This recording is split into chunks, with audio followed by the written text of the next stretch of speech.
Bonjour, c'est Julien Déricault, votre réalisateur de projets en immobilier. Je suis basé à Chapelle-l'Erlémont, je travaille dans tout le Carolo et le Louviérois.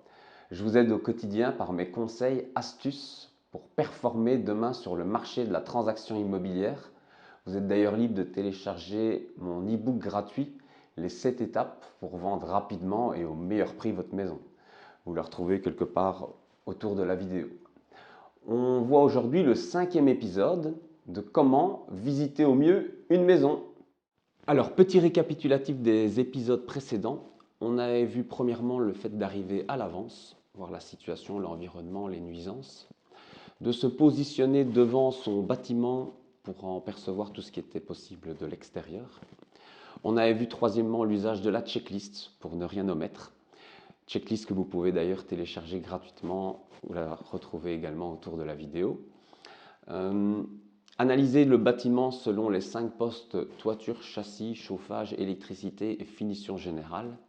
Et vous pouviez vous aider du PEB et de l'attestation électrique pour ce faire. Ne jamais omettre les 2 pièces les plus importantes d'un bâtiment selon moi en visite immobilière qui sont la cave et le grenier. Lors des visites internes du bâtiment, avoir à l'esprit toutes les... Enfin, c'était une liste non exhaustive, mais les pathologies d'une bâtisse. Celles qu'on entend le plus régulièrement, hein, humidité, fissures, amiante, mérule, plomb, termites, j'en passais des meilleurs. Mais donc, gardez ça à l'esprit. Et là, on a fini avec le tour du bâtiment et on attaque le 5e épisode. On va dans le jardin. C'est parti! Alors, qu'est-ce qu'il est bon d'analyser lorsqu'on est dans le jardin de la propriété que l'on visite? À proprement parler, le jardin lui-même. Son orientation, est-il attenant? Est-il plat, pentu, cabossé, marécageux, en terrasse?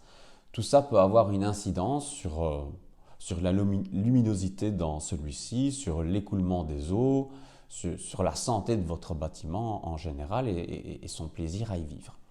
Alors, les limites du terrain également. Bien se rendre dans le fond de celui-ci, c'est parfois là qu'on y voit les vieux détritus, les pneus, voilà, le mauvais cadeau.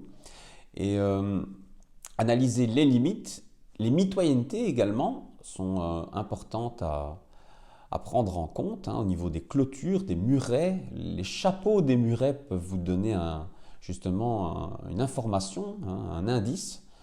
Et le voisinage, bien entendu, peut être source d'information. Il ne faut jamais prendre ça pour argent comptant, mais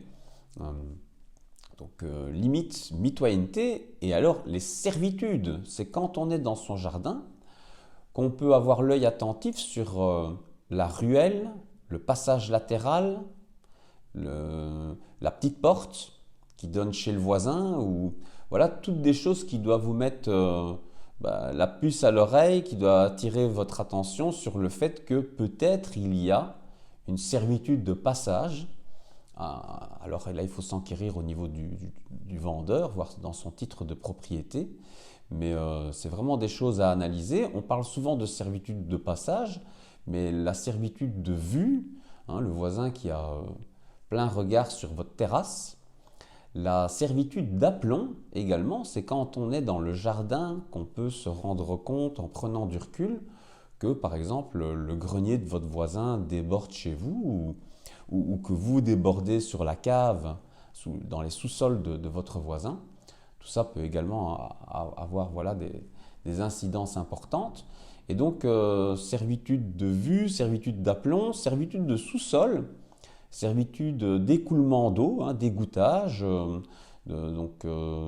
servitude fluxis, hein, le pipeline de l'OTAN, enfin, toutes des choses qu'il est important de s'enquérir. Et si on n'a pas les indices, en tout cas, posez les questions auprès de celui qui vous fait visiter.